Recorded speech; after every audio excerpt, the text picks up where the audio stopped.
All right, it's recording to the cloud. So thank you so much once again for meeting us here. I'm going to do the introductions for the students since we've already had a conversation and I know all the amazing work that you're doing, but I just wanted them also to have an idea so that the lecture can start and then we can also proceed, with the questions and all of that. And so to everyone here today, it's an honor. And I know I did mention to our guest professor that when I said that um, she was coming to speak to us, it was a huge sort of surprise in a sense for some students I know, and we're just very honored to have you. And so to all of you, I am very honored, happy, glad to introduce you to Nana Maoforua II, Her Royal Highness, and she will talk to us more about her position and explain all of that. But then she's the Benkumhema, so as I said, she'll explain all of that. And I did give you a bit of a perspective about the hierarchy of Queen Mothers and also chieftaincy within the Ashanti kingdom. So she's the Benkumhema of Kona, which is in the Ashanti region. And besides that, she is an entrepreneur. Her heritage is Ghanaian and British.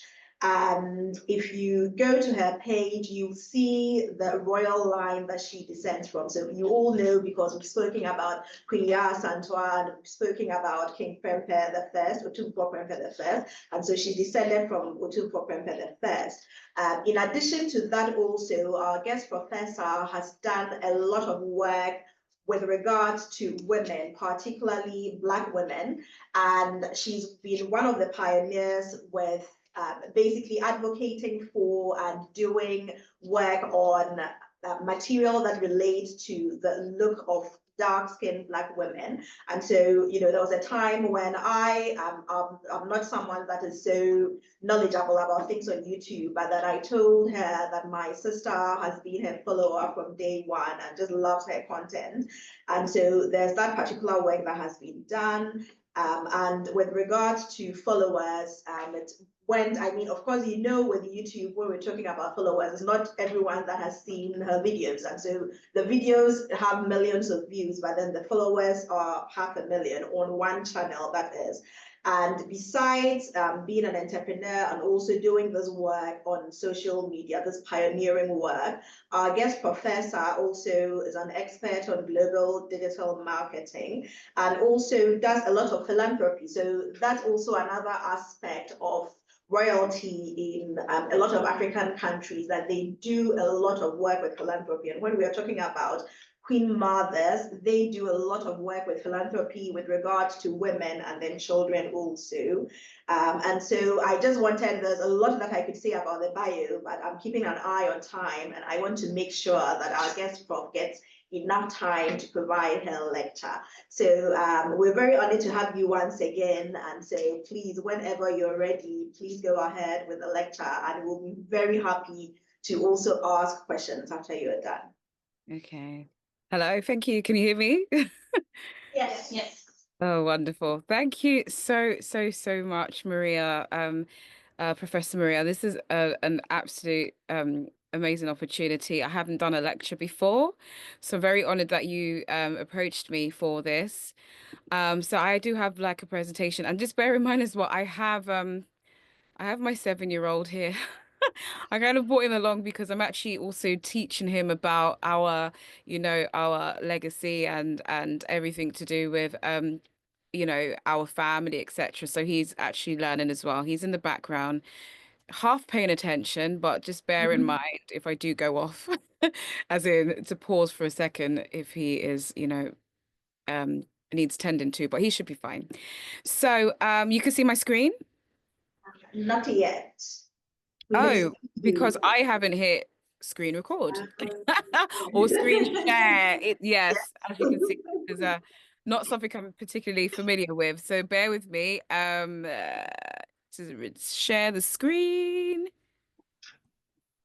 I'm just looking at the buttons here.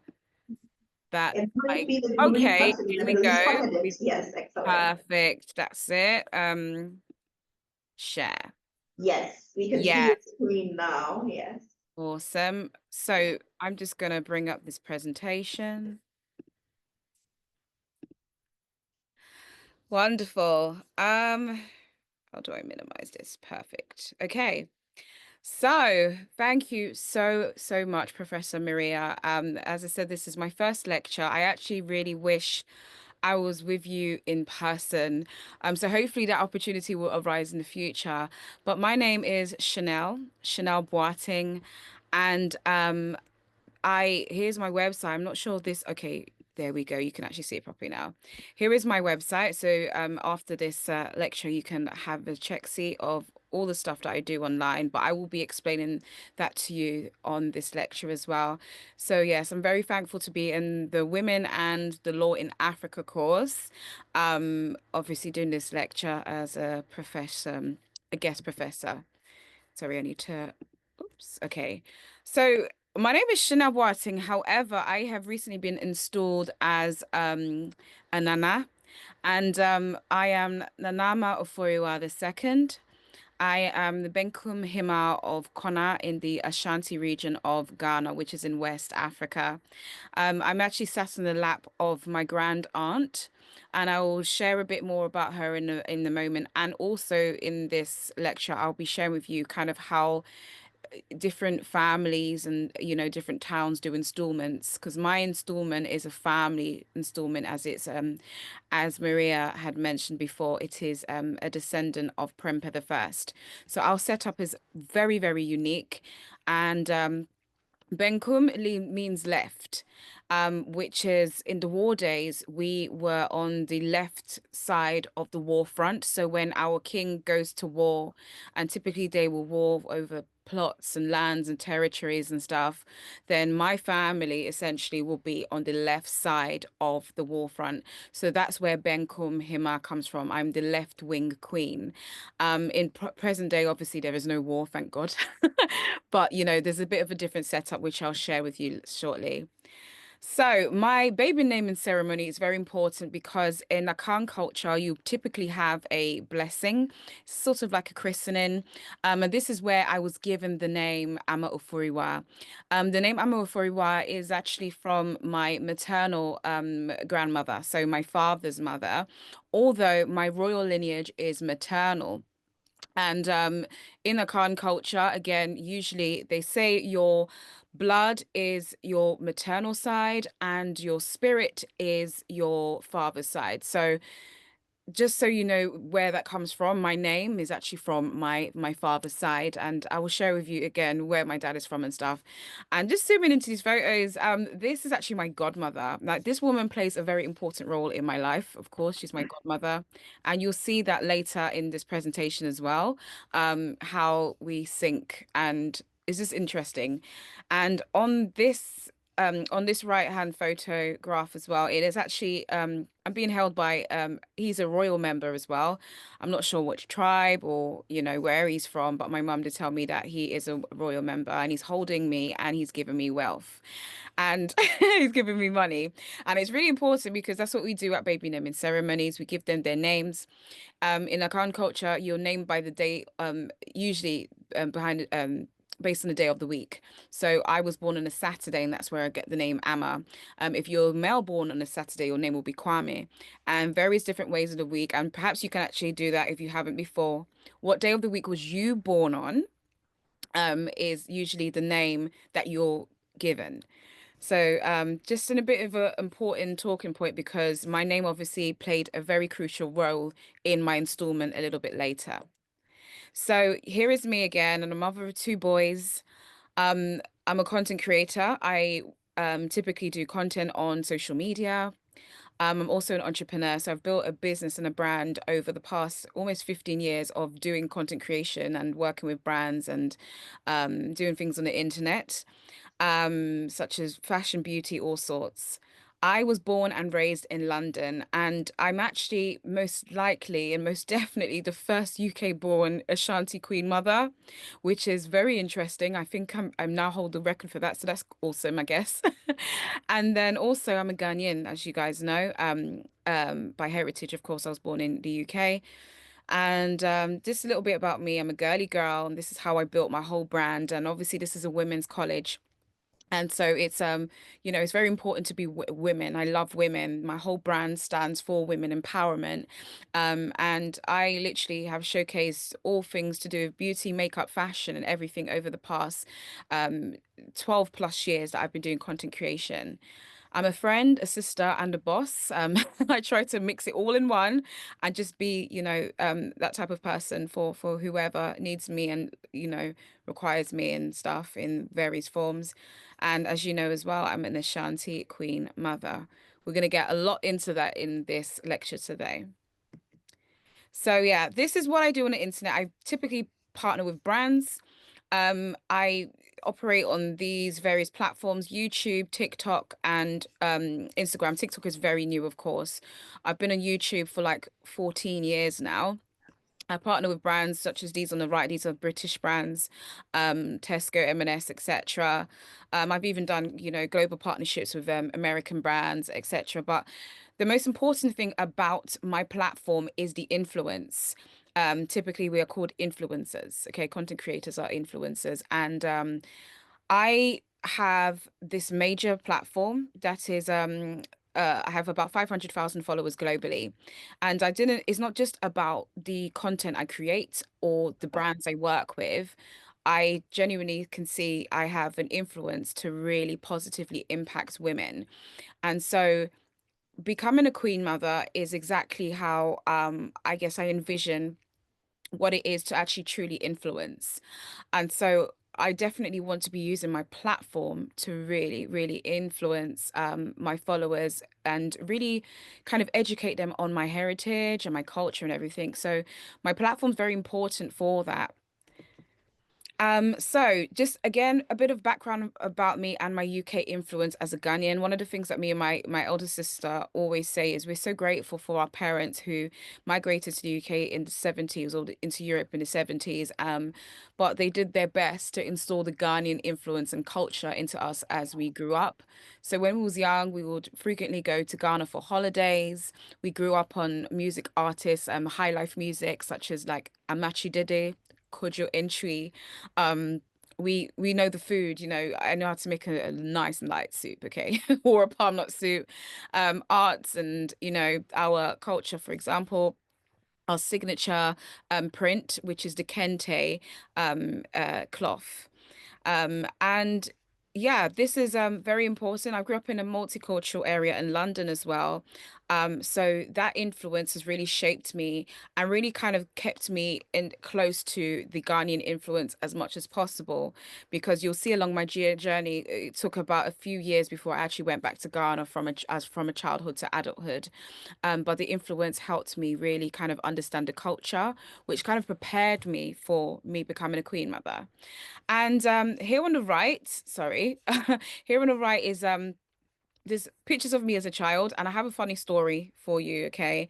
And this campaign here is actually with Dove.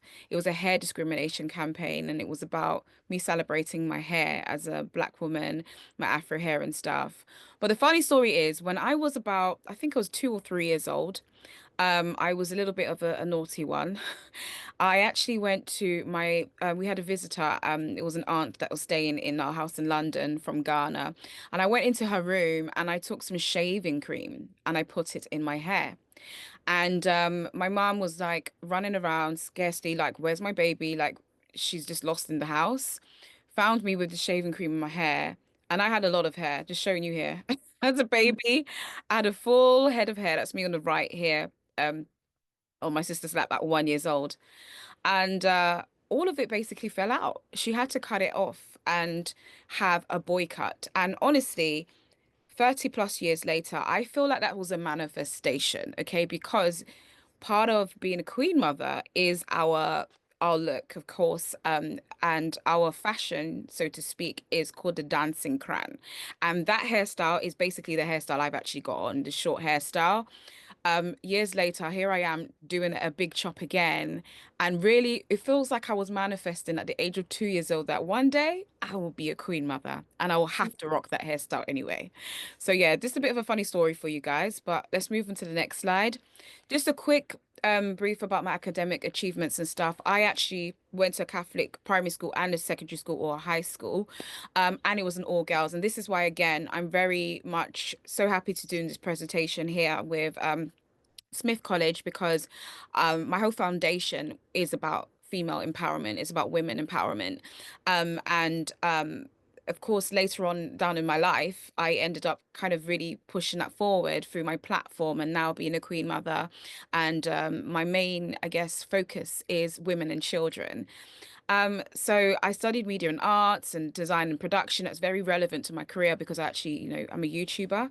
So I do content online, and that skill was very, very helpful to building, this community of women who are obviously very invested and influenced by what I do. And then of course I became a makeup artist, done a blog and everything and built a business from it. And my latest achievement is my digital marketing masters, which I'm currently actually doing. So now we're getting into the Ghana influence even more in terms of who I am, because in Ashanti culture or in Akan culture, as I said before, it's said that your spirit is your father's side and your blood is your mother's side. And I would definitely say I'm a mix of the two. So there's two major regions in Ghana, the Brong Ahafo region and the Asante region. But Brong Ahafo region is my father's side, and he's from Brooklyn. Apparently, Brooklyn actually pledges allegiance to Asante Hine, who is our Asante's main kin, of course. My Asante side is my mum's side. So she's from a town called Kona, which is where I've been installed at as a queen mother. Efujase is where her father's side is from. So I haven't really tapped into that too much yet, but I'm mainly from Kona because that's the maternal side where, that's where the royal lineage comes from. But I'm definitely a blend of both worlds. And in terms of my character, I think I can have a meek character, like a typical Brian Haffel perhaps. And Asantes are quite fiery. We are warriors. The women used to go to war. Ben Kumhima used to go to war with her guns. And if you perhaps even heard about Yaa Asantewaa, as you know, she led a war in Ghana, the fight for the golden stool. So historically, women in Ghana who were in these royal positions were actually warriors. So a little bit of that in terms of, I guess, my character, a bit of both. So, I journeyed back to Ghana after 15 years, or I think it's 16. We used to frequently go there as children, but as an adult, this life just as it is, had children, had got married, etc. Was building my career in the UK as a content creator within all that time, went to uni, all sorts. But I went back to Ghana. I went back to Ghana in 2023 for the first time in 16 years with my influence, what I had built online. I connected with the likes of Bola Ray, who's like a media mogul. And the network, EIB Network, actually sponsored our recent event because I have a creative agency as well. So we had an event in Ghana. And then here on the right is another media legend who hosted the event. This is Israel Laye. So it's just nice that I've gone home and just been welcomed back with my influence. I think I played a very key role as a Ghanaian British in the diaspora in the UK, in terms of building an online audience and a brand and a community that, of course, could be inspired by. And I'm glad to be that representation as a Black woman and as, of course, a West African, a Ghanaian. This picture on the left is me and my siblings. We actually went to Omi in a castle. This was in I think July of 2024. And I'm standing, me and my sister, because my brother's from my father's side, but me and my sister, we seem to share the same mother and father. We didn't realize that at that point we were actually standing on the grounds of where our great grandfather was, our ancestors were. And that's interesting in the story a bit later on to how, we kind of established our royal roots. And yeah, I'll show that with you later in the presentation. I hope I'm not going too fast and you're able to grasp the majority of what I'm able to say. So let's talk about the clans of Akan. I'm an Akwanani or I'm from the Akwana clan, and our totem is a buffalo. That's why I've got a picture of the buffalo here. And we are the original and first Akan family, because there's many different clans such as Bretwo and Oyoko. The current Asante his dynasty is the Oyoko dynasty, for example. The Akwana for or the Akwana people, or Abushia means family, and Akwana people actually gave birth to the a lot of the different dynasties from in the Akan tribe. So a clan is also you could call it a tribe, and the Asante tribe is actually makes up the largest. Sorry, the Akan tribe makes up the largest ethnic groups in Ghana at 47.3% of the population. But just to break that down, you have the 8 clans from the Akan tribe, and I'm from the Akwana clan, and we were the first settlers in Ghana. And yeah, the royal family actually bought their first homes, which earns us the title Adansifor, which means thankful, like thankful people. Yes, so Kona Ashanti is where we settled. Apparently, my great grandmother was originally from a town in Kumasi. It wasn't Kumasi at the time, but I think it was called Bidwai before she settled in Kona about 200 years ago. So Connor is actually in the suburbs. So I am a full-on country girl. And if you I actually in the UK I lived in the country for a while as well, after I moved from London. So we're very much surrounded by villages and forests, etc. Very much to the green and just, the very serene lifestyle. The population of, as of very recent, is 15,000, so it's actually quite a small town.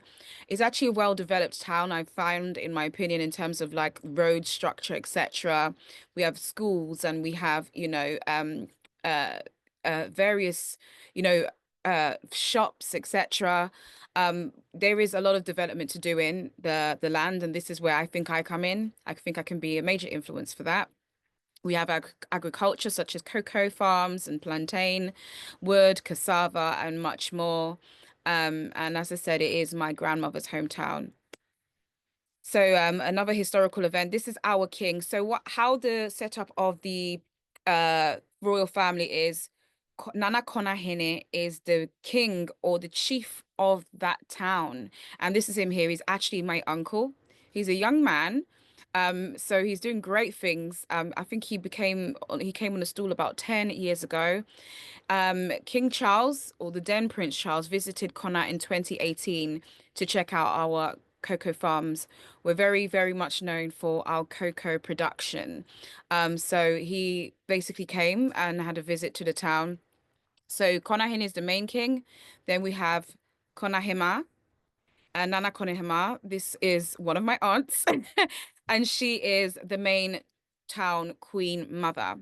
Now, most towns in, I think, in the Ashanti region or even the whole of the Khan tribe, to be honest, they will have a king and a queen. And our town, however, is a bit unique because we only have one queen mother apart from the Benkum family. So there's 17 sub-chiefs and they don't have queen mothers, but the Benkum family has a queen mother. So apart from Konahima, Nana Konahima, there's Nana Benkumhima, which is the stool that I'm on. This is because Asante Hine directly gave that appointment to our family because we were original settlers.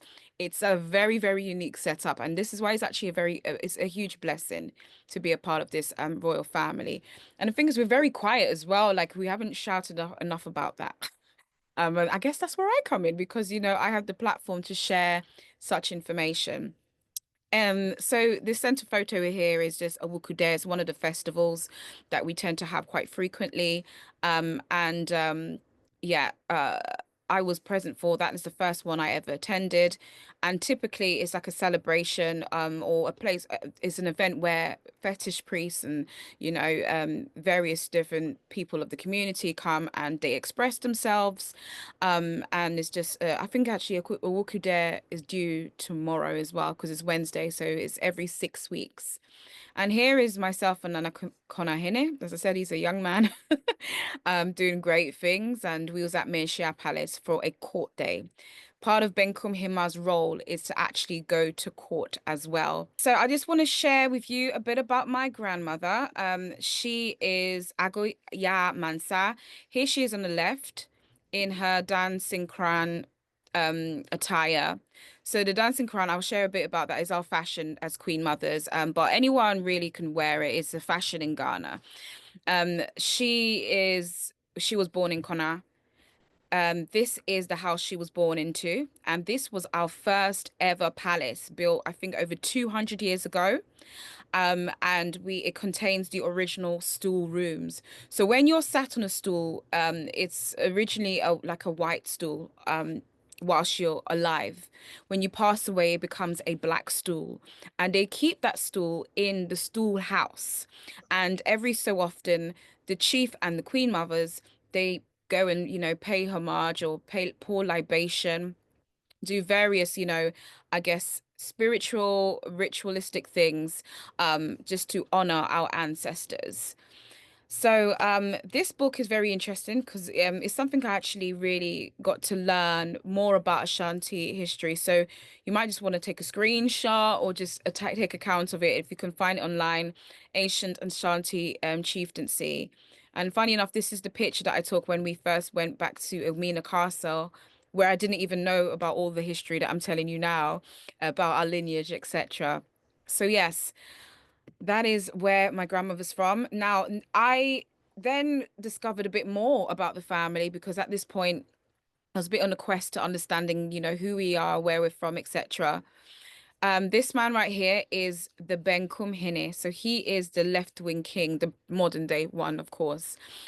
He's my uncle and literally one of my closest friends. Honestly, he's taught me everything. He's very cultured, and typically Benkum Hine, their job is to, handle main family affairs, etc., go to the courts and settle a lot of, the current, issues or disputes, etc., in the family. He holds a lot of the family history. He prays for the family in terms of blessings upon our family, etc. He goes to Mainland Share Palace very often. The Benkum royal family, as in the left wing family, are a subdivision. So we are a subdivision of the main Kona royal family. Kona Konahine is a grandfather. They would say he's our grandfather. So we are the grandchildren of Nana Konahine. And so that is how that setup works up. So you have the main town and then you have subdivisions, and we are a subdivision, which is the Benkum family.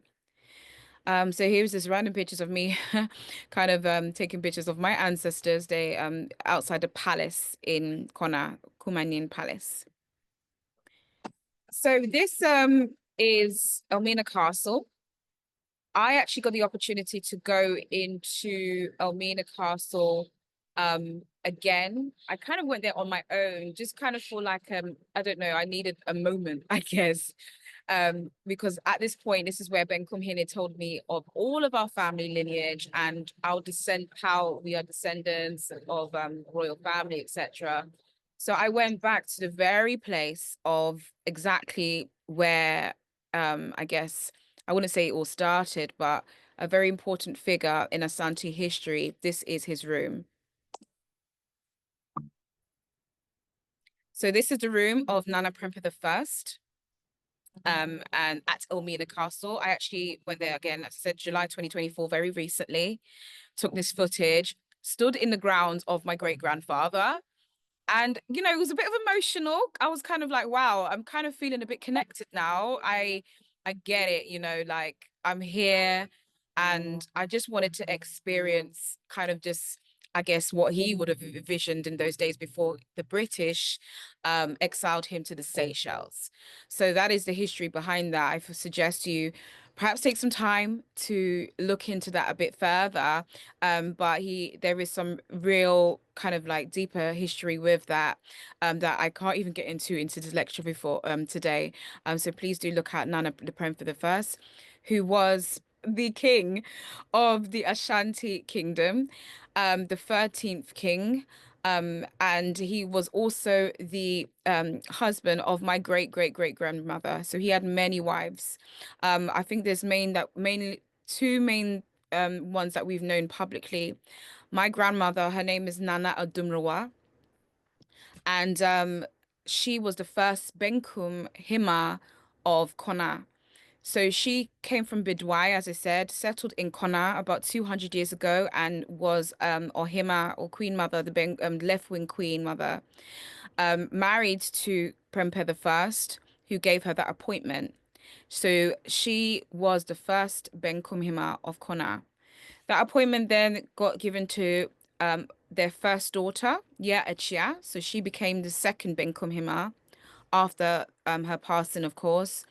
Then the third Benkum Hima of Kona was Nana Efia Hima, which is her sister, Nana Achia's sister. They had two daughters, Nana Achia and Nana Efia Hima, both occupants of the Benkum Hima stool. The fourth Benkum Hima is called Nana Abenante. That house that I showed you that's over 200 years old, the first original palace, is where she's from, my grandmother's house, Nana Abenante. And actually today, um at the moment, her daughter lives there, and I went to visit her. She is the sweetest woman. She's still alive, quite old. I think she's in her 90s, but still quite strong, a typical Ashanti woman, very strong even in her 90s. um and yeah, she lives in that very the mud house. Currently I call it the mud house, but it's like 200 years old. It's actually a palace, and half of it has still got the original mud makeup. The fifth Benkum Hima is Nana Efie Mansa, who is our current Oba Penny. So she's alive and she's been on the stool for 18 years. Now she is still alive, and again, our process is a bit different. So I'm actually on her lap as the sixth Benkum Hima. So that is me, Nana Ama Oforiwa the second. I'm the sixth Benkum Hima on the lap of Nana Afia Mansa. So she is basically not able to be as active at all. In fact, she hasn't been active for several years. She's not able to go to the palace and stuff for personal reasons to do with her health, etc. This is why they've appointed me to basically take her stool and carry out the her task, etc. So, historically, has been very much occupied by very strong and profound women from my family. So a traditional queen mother, this is like a stool or a representation of a stool. There's different designs and stuff, but this is what I guess globally what we know. We have the main Asante Hima, and she is the queen of all the Ashanti queen mothers. We then will have a paramount queen. This gorgeous young lady is a newish type of queen, or a very modern queen, I would say, because she's quite young. I think she's about my age, and she's a paramount queen of a town called Manso Nkwanta, and she's a paramount queen. That is a higher ranking queen than, um, let's say, our queen Konahima. She is, of course, another queen mother, but her ranking is kind of on the same level as Paramount Queen, but she basically represents the entire town. Before you have a sub queen, which is like myself, Ben Kumhima, because we're from a subdivisional family. So that is how we do our traditional stools as in Queen Mothers. So this is a woman that I have to pay huge homage to. I absolutely love her to bits. She's literally like my best friend. Nana Efia Mansa, who is our Oba Penny, and she has been the Oba Penny or Ben Kumima for the past 18 years. She's the one who has basically given her stool to me to handle all of her affairs globally, and obviously even when I go back to Ghana, I go to Minsha Palace, etc. So this is a very recent photo of us. I think we took this in December. This is her. I think she was at a palace event a few years ago. That would have been. This is her on my installment day, and it's very important because this is where I guess the role of just being an empowering woman comes through, because not many people would give up, I guess, their stools for even other family members. People like to hold on to that, but she, with so much grace, literally took me to Kumasi, bought my cloth, bought my shoes, my slippers, ahinima, I think they call that, um, my duku, my jewelry, everything, and she dressed me on my installment day. This is what we call true female empowerment, to, be such an do such an honoring thing and support me in obviously this new role and appointment as a queen mother.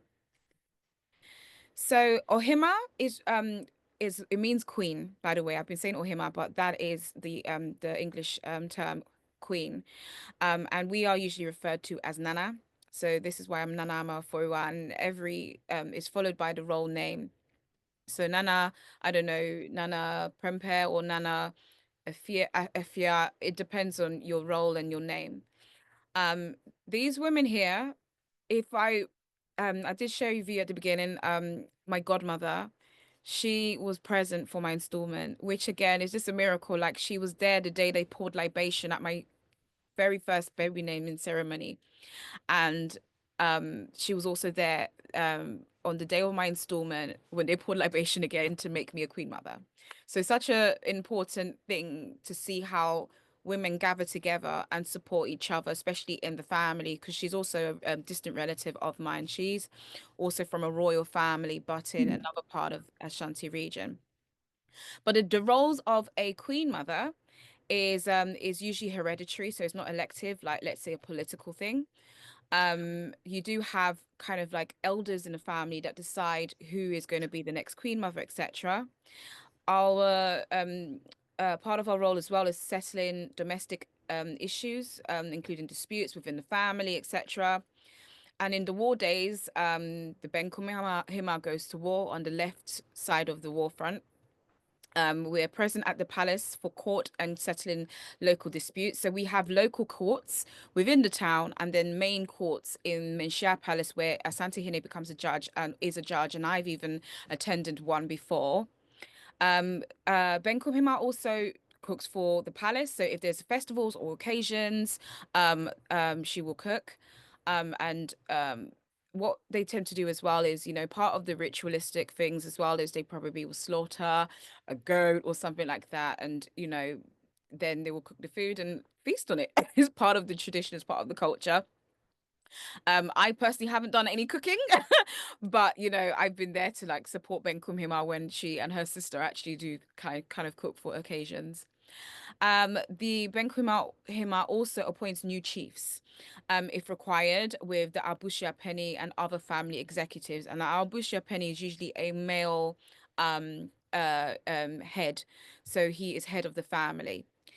There's other types of sub queens or sub ohima, such as Manrehima or Ankobia Hima.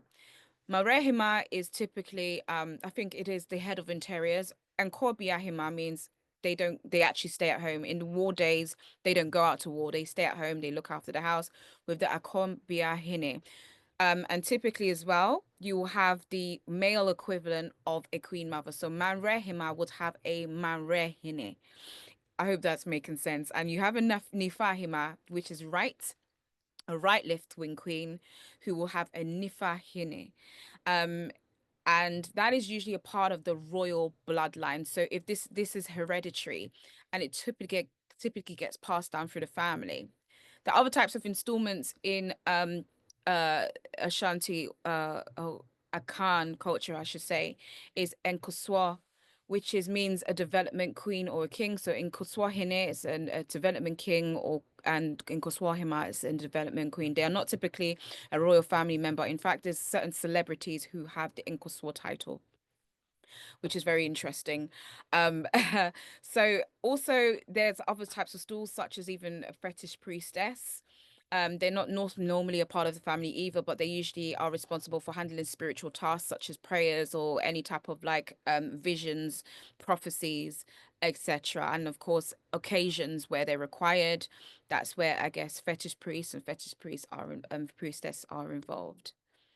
So, sorry, I know we're running out of time. Queen Mother aesthetics and mannerisms. As I said, the dancing crown is part of our fashion. And it would contain like, wearing a cloth, which is draped across your shoulder, a piece of cloth underneath. These slippers, they're called ahinimas, and of course jewelry. I mean, it is a very regal and rich look, okay? When you are a queen, you represent and you show yourself as a queen. You could wear a duku. We don't wear earrings at all as well.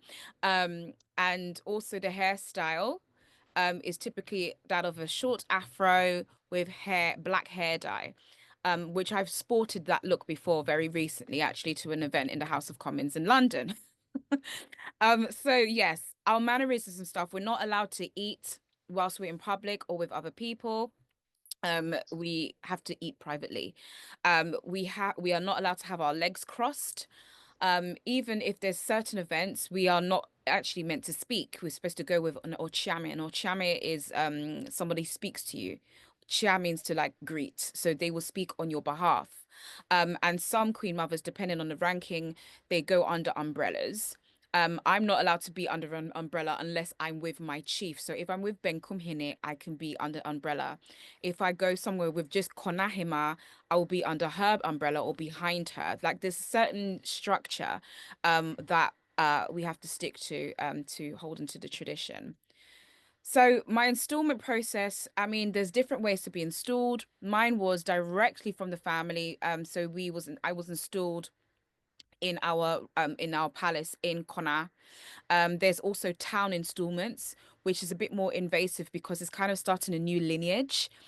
So for example, I had a friend who's a queen mother and she's a new marehima of a town in Eastern region, and she had to go through a whole different, like so many steps to be installed. My installment is hereditary, as in obviously hers is hereditary as well, but mine was passed down, so it's a 200-year-old stool. So ours was a matter of gathering elders, family executives just came for an official blessing. Libation was poured, prayers were said, and then afterwards, they poured the powder on me, and we had a little cute little celebration. So that is our Akan Royal Customs in terms of installment, and yeah, I get advice and everything. So, rounding us up quickly, the vision for me is, you know, to continue just in this modern approach, of course, continue to raise the profile of Ashanti warrior queens, the wisdoms that our foremothers and the resilience of our ancestors that they've left with us. I want to use my platform to really share the culture and the lineage of Ashanti queen mothers. And of course, community aspects are really important. Here is an orphanage in Kona that my heart is towards at the moment. I really want to set up my foundation, Chanel Boateng Foundation, to raise funds to support this orphanage. So that's the community aspects of things. But of course, globally, I intend on really using my influence and my Nana status to impact and really share education and knowledge about the Ashanti culture and obviously, you know, my family and historically what we came to do and our plans for the future, etc. So yes, I represent women, children, the Ghanaian community, the African community, through philanthropy, philanthropy. I can never say that word, through my charity efforts, okay?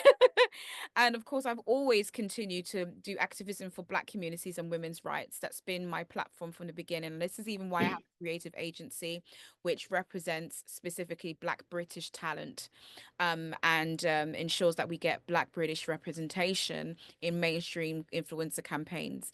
So I do community work, visits, speaking, etc. And that is it. Thank you so much for this opportunity. I need to switch back.